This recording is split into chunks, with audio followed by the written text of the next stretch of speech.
تازہ ہوگا انشاءاللہ، اور جذبہ بڑھے گا، اور خوب میلاد کے خرچہ بھی کریں گے انشاءاللہ۔ اللہ پاک ہمیں عمل کی توفیق عطا فرمائے، آمین بجاہ نبی الامین صلی اللہ تعالیٰ علیہ وآلہ وسلم۔ ہم نماز سیکھ رہے تھے، اور کچھ ہم نے سنا بھی تھا، اور کافی کچھ ہمارا رہتا بھی ہے۔ نماز کے اندر بہت ساری تلفظ کی غلطیاں ہم کرتے ہیں۔ سورہ فاتحہ بھی ہم نے مل کے پڑھی تھی، سنی تھی، پھر اس کے بعد رکوع میں جاتے ہیں سبحان ربی العظیم پڑھتے ہیں، تو عظیم کو عظیم، وا کی جگہ زا پڑھتے ہیں، یہ غلطی کر جاتے ہیں۔ ایسا پڑھیں گے تو نماز ٹوٹ جائے گی۔ تو جب تک زا پڑھتے رہیں گے، وا نہیں نکلے گا، تب تک کوشش کریں سبحان ربی الکریم پڑھ لیا کریں۔ کریم پڑھنا آسان ہے، عظیم پڑھنا تھوڑا سا اس کی پریکٹس کرنی پڑتی ہے۔ وا زا یہ آسان ہے، وا یہ تھوڑا سا سیکھنا پڑتا ہے کہ کہاں سے نکلے گا، کیسے نکلے گا۔ تو اسی طرح پھر سمیع اللہ لمن حمیدہ، اس میں بھی غلطیاں کر جاتے ہیں، عین کو الف بنا دیتے ہیں، ہا کو ہا پڑھ دیتے ہیں۔ پھر التحیات، یہاں تک ہم پہنچے تھے۔ اس میں اگر ایک حرف بھی چھوڑ دیا یا غلط پڑھا، چونکہ یہ واجبات میں سے ہے، عبدہ و رسول تک ادھر سے ذرا بھی غلطی کر دی تو نماز نہ ہوئی، نماز ٹوٹ گئی یا ہوئی نہیں، کیونکہ واجب چھوڑ دیا اور غلط پڑھا، مطلب بدل گیا، تو نماز تو ٹوٹ جاتی ہے۔ اس کو ایک بار دوہرا لیتے ہیں، مل کے پڑھ لیتے ہیں۔ التحیات کو عبدہ و رسول تک پڑھ لیتے ہیں۔ التحیات، اب یہاں ہے جو حلق کے درمیانی حصے سے نکلتا ہے۔ التحیات پڑھیں گے تو وہ دوسرا دو آنکھوں والا ہا بن جائے گا، وہ نہیں پڑھنا۔ کوشش کر کے یہ ہا، اس کی ذرا زیادہ پریکٹس کرنی ہے، جب تک نہیں نکلتا کوشش جاری رکھنی ہے۔ التحیات، ہا کے نیچے زیر ہے، اور اس کو آگے پھر یا کے ساتھ تشدید ہے، اس کے ساتھ ملانا حیات، حیات، التحیات للہ والصلوات، یہاں سواد پڑھنا ہے، سین نہیں پڑھنا۔ والصلوات والطیبات، السلام علیکہ، یا علیکہ عین پڑھنا ہے، الف نہیں پڑھنا، علیکہ نہیں پڑھنا۔ السلام علیکہ ایھا النبی ورحمۃ اللہ وبرکاتہ،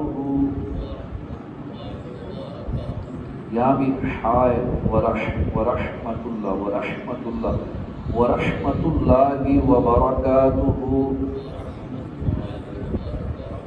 السلام علینا وعلی عباد اللہ الصالحین، اشہد ان لا الہ،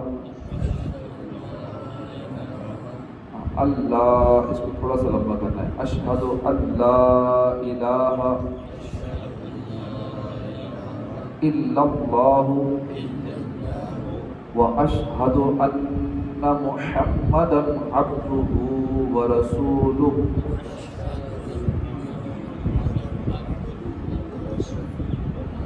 اب اس میں اشہد کو اشہاد یوں بھی نہیں پڑھنا، یعنی ہاں پہ زبر ہے، اس کو آگے دو زبریں نہیں بنا دینا، کھڑی زبر نہیں کر دینا۔ ہاں تو ابھی کھڑی زبر بن جائے گا یا زیادہ لمبا ہو جائے گا۔ واشہد، ہادو، ہادو نہیں، واشہد ان، واشہد ان، ہاں کو لمبا نہیں کرنا، واشہد ان محمد عبدہ، یہاں عین پڑھنا ہے، الف نہیں پڑھنا، عبدہ ورسولہ، یہاں تک پڑھ لیتے ہیں۔ باقی انشاءاللہ کوشش کریں گے کبھی ہم پہلی تختی جو مدنی قاعدے کی الف با تا فا، اس کی صحیح پریکٹس ہو جائے کہ وہ پہلی تختی ٹھیک ہو گئی اور ہمیں پتہ چل گیا کون سا حرف کہاں سے نکلنا ہے، اس کا مخرج کیا ہے، ادا کیسے کرنا ہے، پھر انشاءاللہ ہمارا پورا سسٹم ٹھیک ہو جائے گا، بنیاد صحیح ہو جائے گی۔ اللہ پاک ہمیں درست مخارج کے ساتھ قرآن پاک کرنے کی توفیق عطا فرمائے، آمین بجاہ نبی الامین صلی اللہ تعالی علیہ وآلہ وسلم۔ ملازم ملنے کا عمل ہے، غیر مغروب وقت میں 2 رکعت نفل ادا کیجیے اور سلام پھیرنے کے بعد یا لطیف کو 182 بار پڑھ کر جائز اور آسان ملازمت یا حلال روزگار ملنے کے لیے دعا کیجیے، انشاءاللہ دعا قبول ہوگی۔ ملازمت کے لیے یا کوئی بھی حلال روزگار پانے کے لیے 182 بار 2 رکعت پڑھنی ہے، 2 رکعت نفل پڑھنے ہیں، زیادہ ٹائم نہیں لگتا، اور 182 بار یا لطیف ہو، یہ بڑا آسان سا کام ہے، مختصر سا وظیفہ ہے۔ 2 رکعت پڑھ کے مکروہ وقت نہ ہو، 2 رکعت پڑھنے کے بعد 182 بار یا لطیف ہو یہ پڑھیں، انشاءاللہ آسان ملازمت یا آسان حلال روزگار کے لیے دعا کیجیے، اللہ کرم فرمائے گا، انشاءاللہ آسان روزگار ملے گا۔ کئی لوگ بہت محنت کرتے ہیں، ان کو بڑا پیسہ تو کماتے ہیں لیکن بہت محنت کرنی پڑتی ہے۔ کئیوں کو اللہ پاک آسان رزق حلال عطا فرما دیتا ہے، بالکل ایزی نہ ان کو اتنی مشقت ہوتی ہے اور روزی بھی صحیح مل رہی ہوتی ہے۔ تو آسان روزگار کے لیے دعا کرنی چاہیے کہ جس میں ایسا روزگار ہو کہ جس میں عبادت، ریاضت، نمازیں یہ چیزیں ڈسٹرب نہ ہوں۔ اگر ہمارے بزنس کی وجہ سے یا ایسی جاب کی وجہ سے یا اتنے بزی ہیں کہ بس دماغ ادھر ہی ہے، ہر وقت ٹینشنوں میں ہی ہے نا، تو پھر اپنا وہ شعبہ چینج کرنا چاہیے۔